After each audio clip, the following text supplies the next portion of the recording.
안녕하세요. 저는 자녀 2명을 키우고 있는 50대 직장인입니다. 남편과 현재는 행복하게 지내고 있는 여성이에요. 제가 이 채널을 알게 된 지 얼마 되지 않았는데 세상에 이럴 수가 있나 싶을 정도의 사건들이 참 많더군요. 그래서 오늘은 저의 이야기를 꺼내볼까 합니다. 이야기는 벌써 20여 년 전으로 거슬러 올라가는군요. 저는 공부를 아주 열심히 했습니다. 무남동녀로 자라기도 했고 평소 책을 즐겨보던 습관을 지닌 터라 할 수 있는 게 공부밖에 없었거든요. 그 이유는 아빠의 직업 때문이기도 했습니다. 저희 아빠는 장의사를 하셨습니다. 그러다 보니 누구도 우리 집에 놀러 오지도 않았고 학교에 가서도 친구들이 저를 슬슬 피했어요. 장의사라는 직업은 숭고한 일이란다. 아기가 태어날 때 모두 축복을 해주지? 그거와 마찬가지로 이 세상 소풍을 끝내고 고인이 다시 돌아가실 때 길을 잃지 않고 잘 가시도록 도와드리는 일이란다.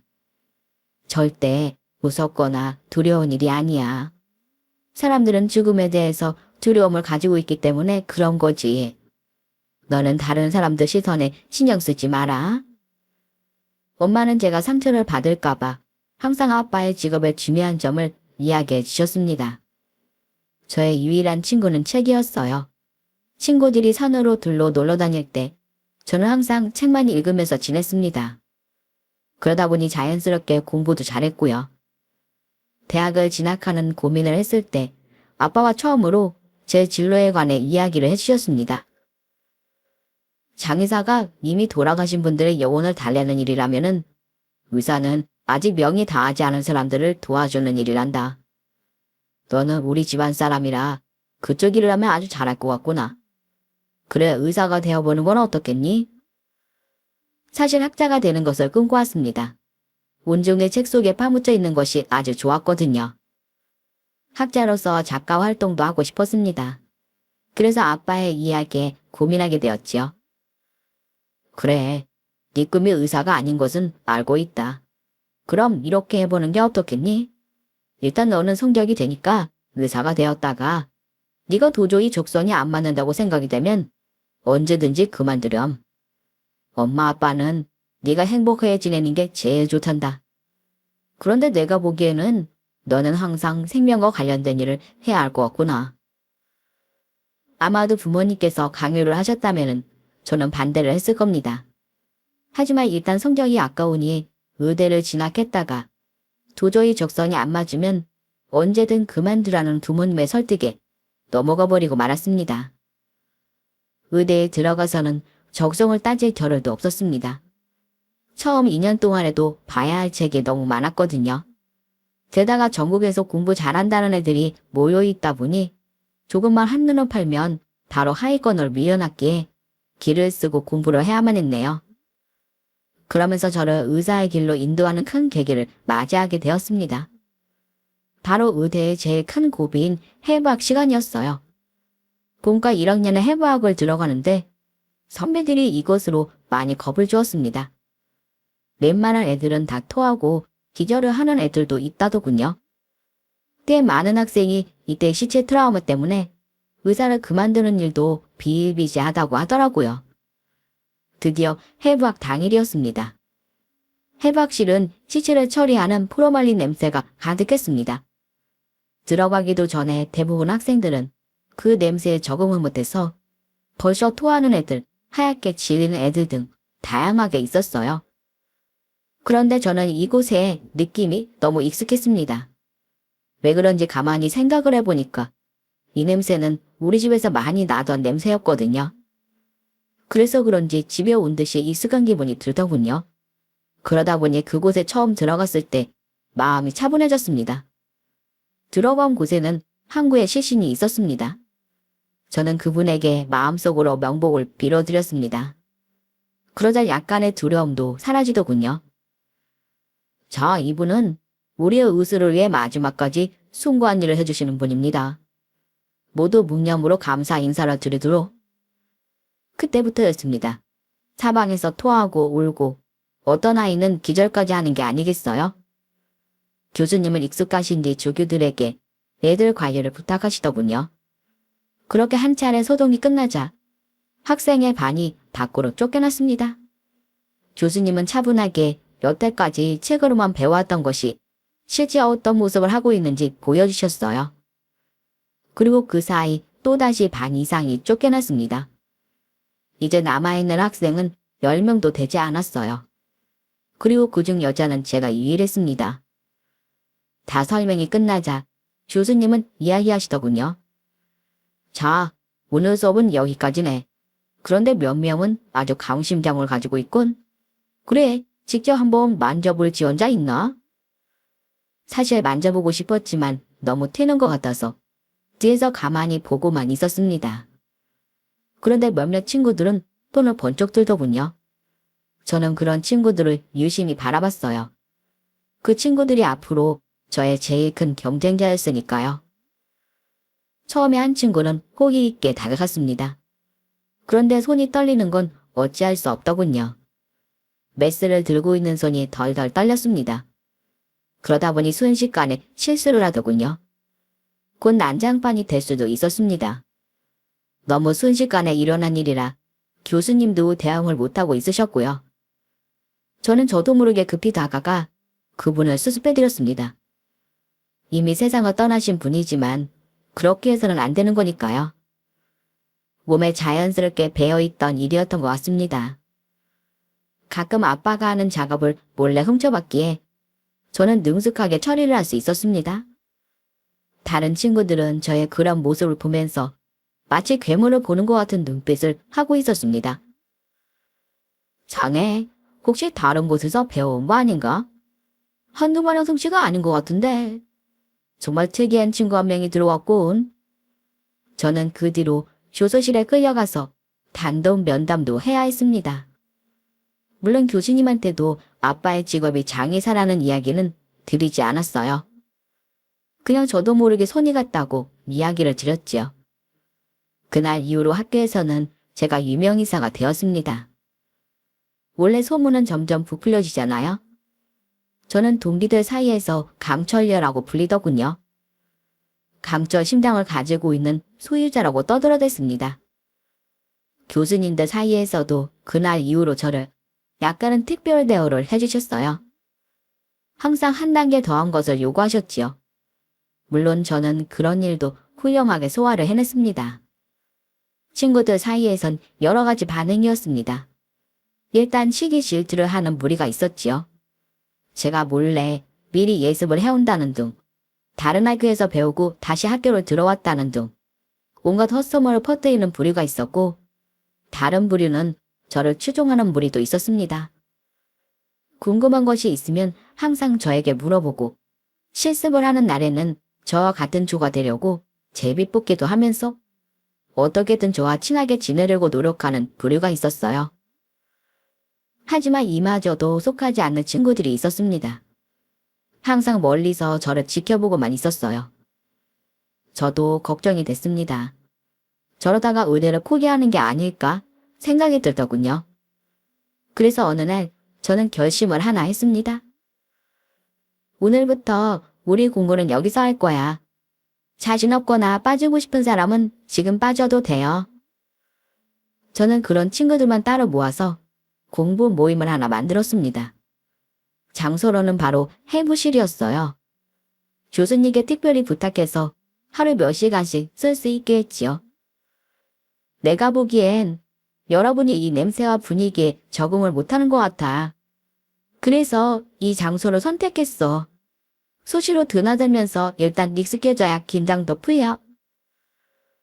그런데 나 전에부터 하나 궁금한 게 있는데 너는 이런 곳에 자주 왔었니?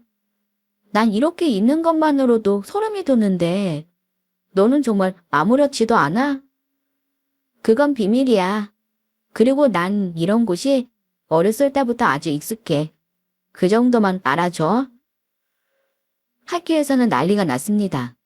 제가 학교 부적응자들을 모아서 공부 모임을 한다고 하니 그랬죠. 우리는 정말 열심히 공부했습니다. 말이 학교 부적응자들이지 그래도 의대의 열정만큼은 대단한 친구들이었어요. 비록 한두 명이 아예 학교로 그만두는 아픔을 겪었지만 우리는 학교 내내 열심히 공부했습니다. 저희는 드디어 인턴까지 끝내고 레지던트 과정에 들어갔습니다. 바로 전공을 선택해야 하는 시기가 온 거였죠. 너는 어디 지원할 거야? 너라면 노리는 교수님들 많으니까 아무 데나 가도 환영받겠다. 그러는 너는 어디로 갈 거야? 전부터 이야기한 성형외과? 꽤 오랜 시간 지내다 보니 한 친구와 유달리 친하게 지냈습니다. 사실 제일 걱정을 했던 친구였는데 그래도 하나하나 극복하면서 무사히 전 과정 이수를 하게 되었지요. 응, 난 그쪽이 나에게 딱 맞는 것 같아. 이덕의 바느질 솜씨가 일치월장해서 교수님이 지원하라고 하시더라고. 나는 아직 고민이야. 어떻게 해야 할지 잘 판단이 안 서네. 사실 법의학 교수님이 워낙 강경하게 이야기하셔서 걱정 중이야. 제가 사람 인체에 대한 두려움이 없자 해박 교수님이기도 한 법의학 교수님이 예전부터 꾸준히 자기 밑으로 오라고 설득을 하고 있었습니다. 지금이야 법의학이 많이 알려지긴 했지만 그 당시는 국내에 생긴 지 얼마 안 된 분야이기도 하고 사실 돈도 별로 안 되는 곳이라 학생들에게 인기가 없는 곳이었죠. 야, 너 같은 애가 법의학 가면 우리나라 의학계 발전에 도움이 안 돼. 흉부외과 같은 데 가지고 그래. 저는 사실 소아청소년과를 가고 싶었거든요. 아이들과 있는 게 마음이 제일 편했습니다. 그런데 정작 소아청소년과에서는 저를 필요로 하지 않아서 걱정이 많았어요. 그건 그렇고 너 내일 뭐하니? 나랑 저녁이나 같이 먹자. 간만에 휴일이니까 좀 쉬어야지. 저는 다음날 친구의 초대로 함께 식사하러 갔습니다. 어디서 먹는지도 이야기 안 해주더군요. 함께 들어간 식당에는 모르시는 분들이 앉아 있었습니다. 우리 어머니, 아버지셔. 내가 너 이야기 많이 했더니 너랑 식사 한번 하고 싶으시다고 하셔서 그래서 이렇게 데려온 거야. 입으로 속이새 건 없었어. 부담 가지지 말고 맛있게 먹으면 돼. 저는 그렇게 친구의 어머니 아버지와 함께 식사를 하였습니다. 그래요. 우리 아들 의대 다닐 때 많이 도와주었다고 들었는데 정말 고마워요. 일찍 이런 자리 마련하려고 했는데 아들이 한사코 말리는 바람에 늦었네요. 전공은 골랐어요? 아닙니다. 형씨가 워낙 열심히 해서 그렇게 된 거지요. 저는 제가 알고 있는 거 조금 도움을 준 것밖에 없어요. 그리고 저는 아마도 전공은 법의학 쪽으로 할까 생각 중입니다. 법이야. 그쪽은 전공 선택 못하는 친구들이 가는 곳 아닌가? 조용히 계시는 어머니께서 이야기하시더군요. 아니요. 점점 많이 변하는 분야입니다. 전문가도 많이 부족하고 무엇보다 지도 교수님이 몇 년째 저에게 공을 들이고 있으셔서 저도 쉽게 뿌리칠 수가 없네요. 정말 듣던 것보다 대단한 친구네요. 그쪽 분야가 힘들기만 하고 돈이 안 되는 걸로 유명하던데. 훌륭한 능력을 가지고 있으면서 보신대로 전공을 선택하는 게 쉽지 않을 텐데. 우리 아들이 사람은 잘 골랐구만. 제가 그랬잖아요. 이 친구는 진짜라고. 그래서 제가 정말 좋아해요. 갑자기 대화가 마치 상견례 자리처럼 되더군요. 좀 불편했습니다. 그래요. 아버님은 어떤 일 하시는 분이시죠? 그 질문에 친구도 저를 빤히 쳐다보더군요. 사실 그때까지 아버지의 직업에 대해 아는 사람이 아무도 없었습니다. 저는 어른이 이야기하시는데 더는 속일 수가 없어서 사실대로 이야기했습니다. 네, 장의사 하세요. 그 말에 다들 순간 다 할 말을 잃고 가만히 저를 쳐다보더군요. 특히 어머니는 먹던 음식도 도로 뱉으셨습니다. 이런 우리가 실례했군. 그래. 아버님께서 아주 훌륭한 일을 하시는군. 미안하네. 솔직히 좀 생소한 직업이라 놀래서 그런 거니까 이해해주게. 자, 어서 먹게. 음식 다 시켰구먼. 그래도 아버님은 사업하시는 분이시라 그런지 평정심을 유지하시더라고요. 하지만 어머님은 달랐습니다. 뭐? 장의사? 형식이 너 지금 시체 치우는 집안이랑 결혼하겠다는 거냐? 응? 그게 말이 된다고 생각해? 기껏 의대 보내놨더니 저런 천한 여자애를 색시감으로 데려와. 어머니는 입에 거품까지 물어가며 다다다 쏘아 붙이시더군요. 그렇게 자리는 무마되고 말았네요. 아니, 나한테 한마디 상의도 없이 이게 뭐니? 내가 이야기하면 너 나오지 않으려고 했을 거 아니야. 그래서 그랬어. 미안해. 저는 더는 말을 할 수가 없었습니다. 이 친구와 저를 좋아하고 있다는 것은 예전부터 알고 있었어요. 하지만 이렇게 갑자기 부모님을 소개해 줄 줄은 몰랐네요. 저도 사실 친구가 싫지는 않았거든요. 무엇보다 학교 다니면서 봐온 친구는 정말 열심히 하고 의사의 직분에 대해 확고한 의식이 있는 친구였습니다. 우리 전공 선택하면 그때 결혼하자. 그 뒤로 또 바쁠 거 아니야. 내가 무슨 일이 있어도 엄마 허락 받아올 테니까 그냥 결혼하고 같이 살자. 전공 선택하고 시험 보면 벌써 30대 중반이 된단 말이야. 그러니 좀 여유 있을 때 결혼하자.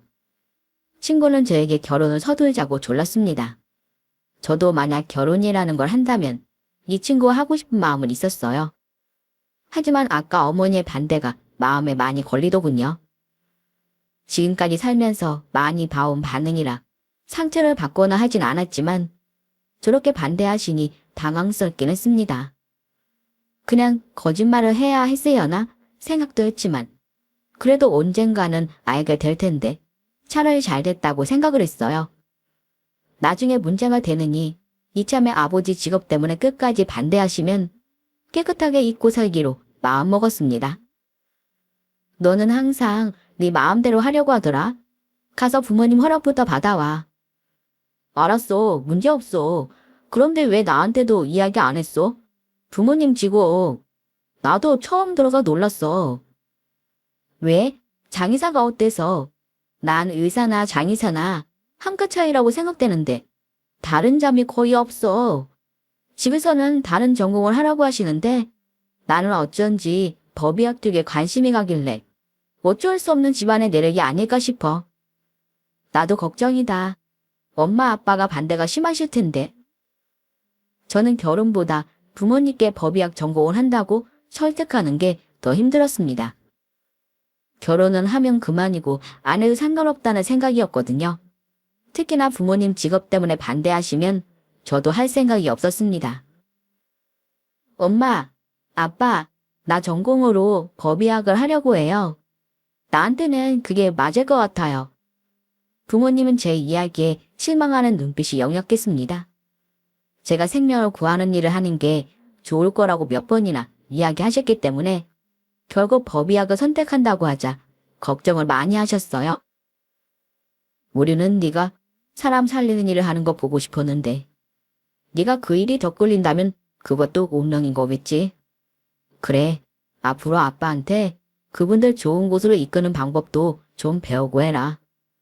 아무래도 원통하게 잘못된 사람들을 많이 만나게 될 테니까. 최소한 구천에 떠돌지는 않게 해주려야지. 네, 전공 선택 전까지 시간이 좀 여유가 있으니까 열심히 배울게요. 고마워요, 아빠. 그리고 사실 저 만나는 남자가 있어요. 집안도 좋고 같은 동료 의사예요. 그쪽에서 결혼하자고 하는 게 고민이에요. 그래? 잘됐다. 남자가 있더니 빨리 가정을 이루는 것도 좋은 방법이지. 그런데 뭐가 고민이니?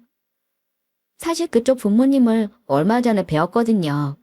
그런데 아빠 직업에 관해 이야기했더니 많이 놀라시더라고요. 뭐 상관은 없어요.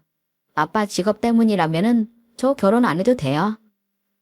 부모님은 아무 말씀이 없으셨지만 그래도 많이 속상하신 것 같았어요. 항상 아빠 직업 때문에 제가 불이익을 당할까봐 걱정을 많이 하셨거든요. 결혼 이야기 나오자마자 아빠 직업 문제가 나오니 많이 힘들어하셨습니다. 엄마가 그쪽 엄마랑 이야기해보마. 이야기하다 보면은 오해도 풀리겠지. 너무 걱정하지 마라. 허락을 장담했던 남자친구도 얼굴에 인상을 쓰고 다녔어요. 아마도 어머니가 많이 반대하시는 것 같았습니다. 저는 하는 수 없이 지켜보고만 있었네요. 지금 중요한 것은 결혼이 아니라 제 미래가 달린 전공 선택이었거든요. 그러던 어느 날 남자친구가 활짝 웃으며 나타났습니다.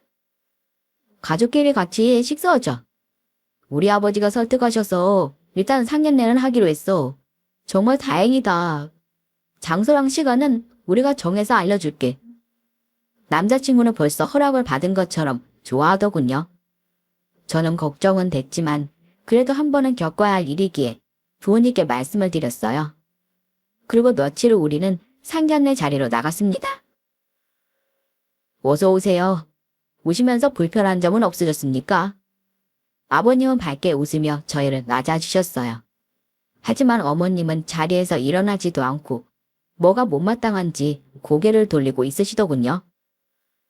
네, 안녕하십니까. 내 아비 되는 사람입니다.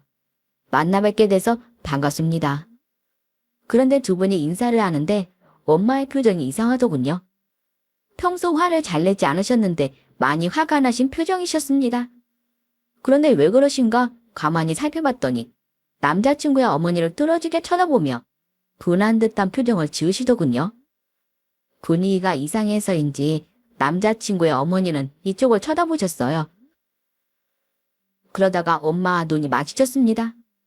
그런데 남자친구의 어머니는 갑자기 벌떡 일어나더니 알 수 없는 말을 하는 게 아니겠어요? 아이고 보살님, 여기는 어쩐 일이신가요? 제가 무슨 잘못을 해서 다시 나타나신 건가요? 제발 노유한몸 두세요. 제가 잘못했습니다. 저는 너무 놀랬습니다.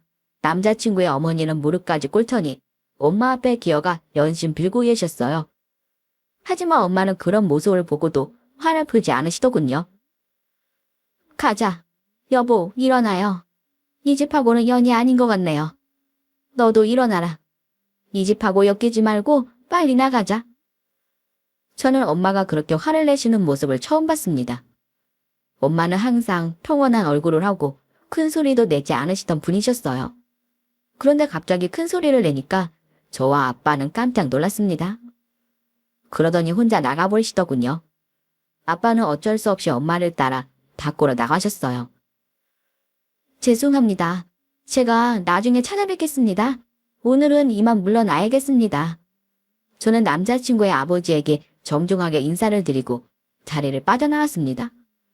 남자친구의 어머니는 그때까지도 무릎을 꿇고 빌고 계셨어요. 남자친구도 그 장면이 생소한지 입을 다물지 못하고 있더군요. 그렇게 집으로 돌아왔습니다. 그날 엄마는 곧장 법당으로 들어가시더니 나오지를 않으셨습니다.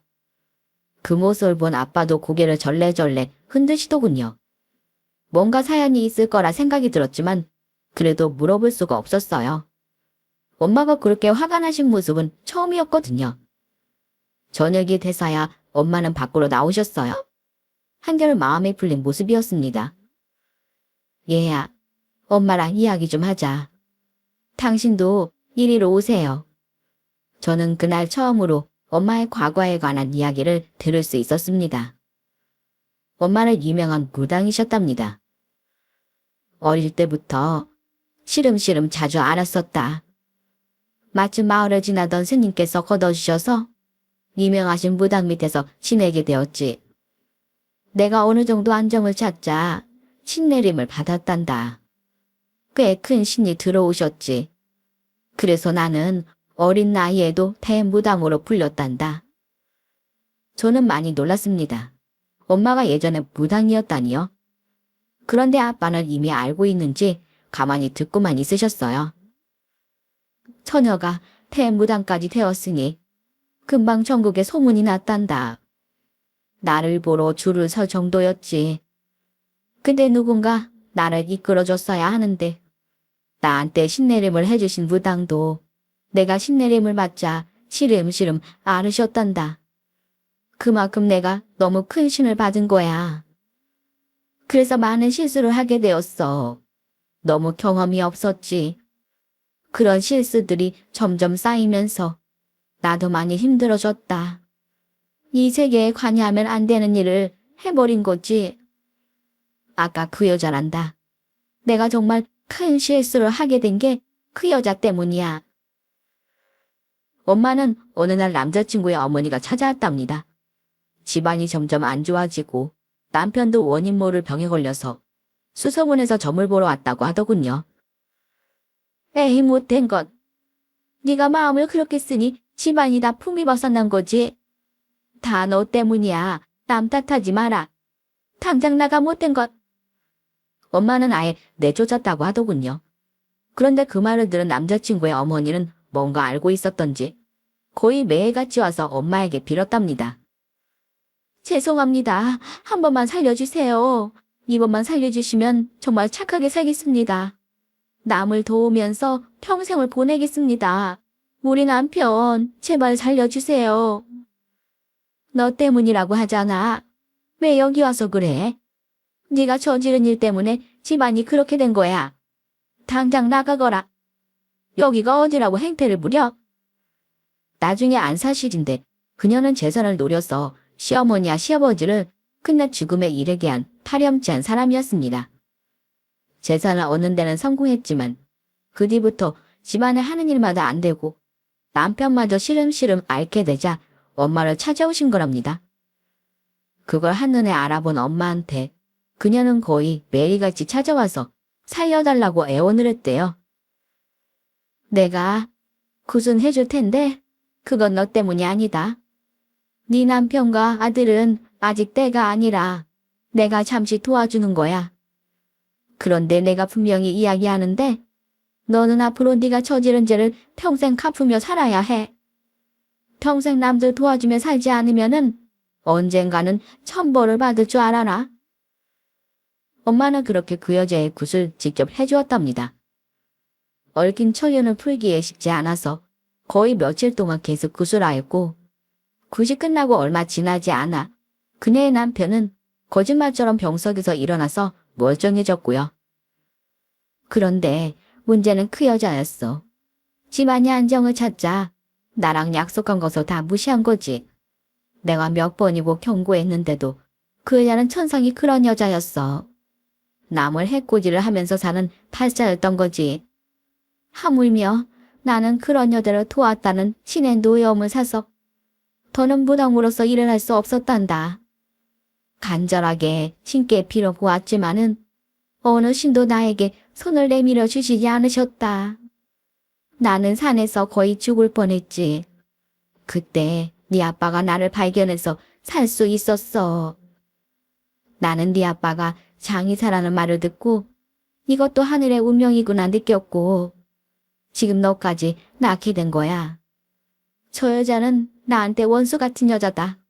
내 인생을 송글이 망친 여자지. 하물며 저 여자는 남들에게 항상 피해만 주는 여자야. 너는 그 집에 절대 시집 보낼 수 없다. 너만 불행해져. 엄마도 이렇게 이야기하는 게 슬프긴 하지만은 어쩔 수 없어. 네가 나서서 정리해라. 엄마의 단호한 선포였습니다. 저쪽 집보다 반대가 심해서 어려울 줄 알았는데 오히려 우리 집에서 반대가 더 심했지요. 밖으로 나가신 아빠는 한숨만 쉬시더군요. 세상 일이란 게 참 묘하다는 생각이 들었네요. 어떻게 만나도 그렇게 만나게 되었는지 참 신기했어요. 우리 엄마가 이상해지셨어. 갑자기 자다가도 빌기도 하시고 완전히 넋이 나가신 것 같아. 혹시 무슨 일이 있었는지 아니? 남자친구가 엄마의 근황을 알려줬습니다. 그랬겠지요. 그녀에게는 우리 엄마가 저승사자처럼 보였을 겁니다. 그렇게 경고를 했는데도 아직도 예전처럼 살고 있었으니 안 무서우면 사람이 아니겠지요. 나는 잘 몰라. 두 분이 예전에 연이 있으셨나 봐. 그런데 풀리지 않을 것 같아. 우리 결혼은 안 하는 걸로 하자. 두 어머니가 다 반대하시는데 도저히 되지 않을 것 같아. 이쯤에서 우리도 그만하자. 저는 남자친구에게 이별을 통보했습니다. 엄마의 단호한 태도 때문에 저도 더는 어떻게 해볼 도리가 없었지요. 아니야. 제발 어떻게 방법을 찾아볼게. 이건 아니야. 어머니들 반대 때문에 결혼을 못한다는 게 말이 되니? 너 나 싫어진 거야? 아니지. 그렇지. 제발 시간을 좀만 더 줘. 내가 어떻게든 해볼게. 매달리는 남자친구가 안쓰럽긴 했지만 저도 어떻게 해볼 도리가 없었습니다. 그렇게 시간이 흘러 둘 다 전공을 선택하게 되었습니다. 저는 당연히 법의학을 전공하게 되었고 남자친구는 성형외과를 지원해서 서로 바쁜 시간을 보냈어요. 그러던 어느 날 남자친구가 잠깐 보자고 하더군요. 우리 엄마가 많이 아파. 그날 이후로 하루도 잠을 편히 못 주무시더니 요즘은 헛소리도 하시고 그래. 네가 한번 방법을 생각해주면 안 될까? 아니면 어머님이랑 우리 엄마 한번 만나뵙게 해주면 안 될까? 남자친구는 어머니가 아프다며 저에게 사정을 해왔습니다. 하지만 저도 어떻게 해줄 방법이 없었네요. 어머니 본인의 일이야. 우리가 어떻게 할 수가 없어. 그리고 서로 보면 더 악화될 수도 있어. 스스로 이겨내시는 길밖에. 미안한데 우리가 할 수 있는 일은 없을 거야. 저도 해주고 싶었지만 제가 할 수 있는 일이 아니었습니다. 안타까웠지만 어머니 본인이 저지른 죄값을 치르는 일이기 때문에 제가 나설 문제가 아니었지요. 그렇게 며칠이 지난 어느 날 집으로 한 분이 찾아오셨습니다. 그래요, 잘 지냈어요? 아버님을 만나뵈려고 왔는데 눈앞에는 남자친구의 아버님이 서 계시더군요. 저는 엄마를 찾을 줄 알았더니 저희 아버지를 찾으셨습니다. 두 분은 꽤 오래 이야기를 하셨습니다. 저는 그 이야기를 엿듣고 있었고요. 아내에게 이야기를 다 들었습니다. 제 목숨도 살려주시고 우리 집안 잘되게 해주셨다고요. 저는 몰랐습니다. 어느 날 쓰러졌다가 일어나 보니까 그 상태였습니다. 알았다면 제가 직접 와서 감사 인사를 드렸을 텐데 너무 늦게 왔습니다. 죄송합니다. 아닙니다. 해서는 안 될 일을 한 우리 부인 때문이지요. 하늘에서 벌을 내리셨는데 그걸 강제로 막은 죄값을 치르는 거였어요. 신경 안 쓰셔도 됩니다. 이런 일을 하는 사람들에게 자주 있는 일입니다. 그런데 우리 아내는 왜 갑자기 저렇게 변한 겁니까? 요즘은 거의 혼이 나가 있는 사람 같습니다. 제 부인이 신의 계시를 받지 못한다 뿐이지 아직 신이 자리 잡고 계십니다. 아마도 약속을 했는데도 아직도 약속을 지키지 않자 노하셔서 호통을 치신 것 같네요. 아내분은 그거에 놀라신 것 같습니다. 이겨내셔야 할 텐데 아니면 심하게는 정신 이상까지도 생기실 겁니다. 아마도 본인도 평생 마음의 짐을 안고 살고 있는데 다시 꾸지람을 들으니 힘드신 거일 거예요. 그걸 어떻게 하면 되겠습니까? 다 저를 살리기 위해 벌인 짓 같은데 저도 일말의 책임이 있습니다. 저라도 방법이 있으면 어떻게든 해보겠습니다. 제발 저희 아내를 도와주십시오. 아빠는 그동안 생각하신 것이 있으신지 가만히 이야기하셨습니다. 둘이 학교 때부터 친구였다고 들었습니다. 내 딸에게 도움도 많이 받았다고 들었고요. 아마도 이것도 하늘의 뜻이 아닌가 싶네요. 엄마들이 꼬인 매듭을 애들이 풀 수밖에 없을 것 같습니다. 일단 둘이 결혼을 시키도록 하시죠. 저도 아이 엄마를 설득해 볼 테니까 사장님도 아내를 설득해서 일단 결혼을 시키는 게 나을 것 같습니다. 그리고 그 뒤에 아내분과 봉사활동이라도 많이 하세요. 아내분을 살릴 길은 아내분이 어떻게 하시냐에 따라 달려 있습니다. 누가 어떻게 해줄 방법이 없습니다. 마음의 안정을 찾으시고 성심껏 남을 도와주시다 보면 노여움도 푸실 겁니다. 그렇게 되게 저도 적극 도와드리겠습니다. 아이고, 정말 그렇게 해주시겠습니까? 감사합니다. 정말 감사합니다. 며칠 후 저희는 두 아버지에게 불려갔습니다. 둘이 아직도 마음이 있다면은 결혼을 시키려고 한다. 어떠냐? 괜찮겠냐? 어머니들 때문에 걱정하는 것은 잘 알고 있다. 하지만 그거는 두 분이 풀어야 할 일이다. 너희까지 피해를 보면 안 되겠지? 하물며 너희 때문에 두 사람이 다 좋게 풀릴 수도 있을 것 같아. 결혼하고 당분간은 힘들겠지만 둘 다 양쪽 집에 성심성의를 다해라. 알겠지? 우리는 그렇게 어렵게 결혼 승낙을 받았습니다. 사실 겉으로 표현은 안 했다 뿐이지 저도 아주 좋았습니다. 이 친구가 아니면 앞으로 결혼을 못할 것 같다는 생각을 해왔기 때문에 결혼 승낙을 받자 정말 기뻤습니다. 우리는 그렇게 결혼을 하게 되었습니다. 물론 달라진 것은 많이 없었어요. 둘 다 전공 공부를 해야 했기 때문에 많이 바쁜 나날을 보내야 했지요. 그 바쁜 와중에서도 우리는 수시로 양갓집에 들러서 어머님들의 마음을 얻기 위해 노력했습니다. 제 엄마야 처음에는 반대하셨지만 그래도 사근사간의 개고는 사이를 보자 금방 마음이 풀어졌습니다. 문제는 시어머니였어요. 시어머니는 저를 보는 것만으로도 많이 놀라시더군요. 죄송합니다. 죄송합니다. 죽을 죄로 지었습니다. 어머니, 저예요. 일어나세요. 이러실 필요 없어요. 시어머니는 한사코 말려하는 저한테도 무릎을 꿇고 비셨습니다. 상황이 나아지지를 않더군요. 그러던 중 아버님께서는 대단한 결정을 하셨어요. 이번에 회사에서 재단을 만들어서 양로원을 지으려고 한다. 집안이 어려워서 못 모시는 분들을 위해서 회사 차원에서 지원할 계획이야. 이게 다 너희 아버님께서 조언을 해주신 덕분이야. 앞으로 함께 많이 도와주신다고 하니 나도 힘이 나는구나. 너희도 한 번씩 들러서 무료 진료도 봐주고 해라. 의사 아들 며느리 있는 거 이참에 나도 자랑 좀 해야겠다. 아버님은 사회 환원 차원에서 대규모의 저렴한 양로원을 지으셨습니다. 놀라운 것은 그 생각이 우리 아빠의 아이디어였다는 겁니다. 저는 새삼 아빠의 대단함을 느꼈습니다. 우리는 휴무일 때 양로원으로 가서 무료 진료를 받으렸습니다. 우리가 오는 날에는 양로원 환자뿐만 아니라 근처에 사시는 누구라도 진료를 받으러 올 수 있게 해드렸어요. 게다가 엄마 아빠도 함께 나오셔서 일을 도와주셨어요. 하물며 엄마는 양로원 운영에 적극 참여하여 봉사단을 만들어서 도움을 드리고 있었습니다. 그러던 어느 날 드디어 두 분이 마주치게 되었습니다. 시어머니는 그날 이후 거의 밖에 출입을 안 하셨는데 남편이 거의 반강제로 병원으로 모시고 온 거였어요. 아이고 보살님, 살려주세요. 죽을 죄를 지었습니다. 제발 살려주세요. 시어머니는 또다시 우리 엄마를 보자마자 싹싹 빌었습니다. 하지만 엄마는 예전과 다른 모습을 보여주셨어요. 일어나요. 나한테 빌지 말고 여기 있는 사람들에게 정성을 쏟아봐요. 여태 자신이 저지른 잘못을 이분들을 도루면서 용서를 구하세요. 그러면 당신에게 원한이 있는 사람들도 조금 마음이 풀릴 겁니다. 어서 일어나요.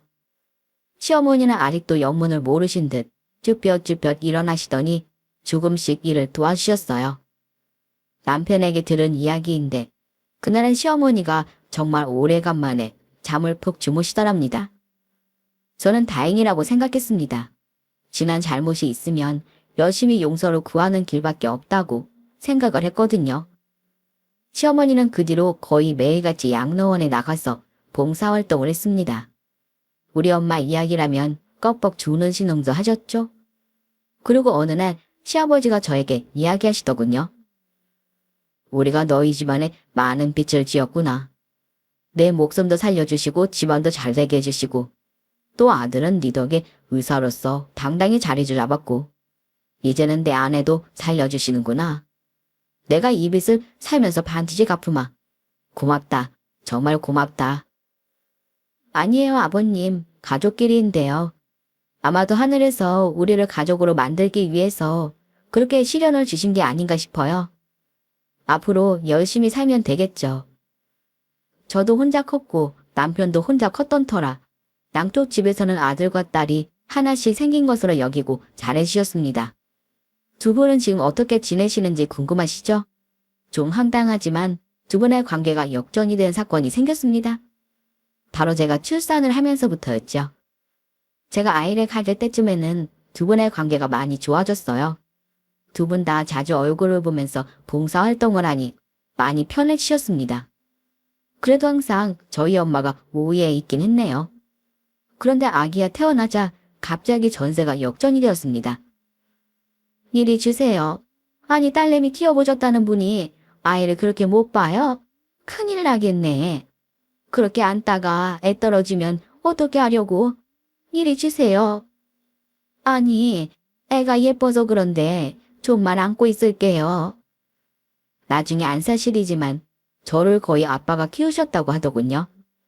그러다 보니 아이 볼 때마다 엄마는 시어머니에게 온갖 구박을 받아야 했네요. 아이를 안고 온 가족이 둘러앉아 있으면 이것이 진정한 가족이라고 느끼겠더군요. 저 두 분은 요즘도 투닥거리고 있으세요. 제가 둘째를 낳자 다시 엄마가 아이를 독차지하려 했기에 자주 싸우시기도 하고요. 평소에는 남편하신 분들이 손주, 손녀 앞에는 절대 양보를 안 하시는 모습에 우리는 두 손 두 발 다 들었답니다. 여러분들의 인생은 어떠신가요? 저도 이렇게 쓰는 내내 미소가 지어지게 되네요. 그래요. 인생이라는 것이 지나고 나면 추억이 되는 것 같아요. 그 당시에는 정말 힘들고 고됐는데 지나고 나면 흐뭇한 미소를 지으며 생각을 할 수 있는 여유가 생기네요. 여러분들도 항상 건강 챙기시고요. 아프시면 꼭 병원에 가시고요. 가정의 행복이 항상 함께하길 기원하겠습니다. 긴 글 읽어주셔서 감사합니다.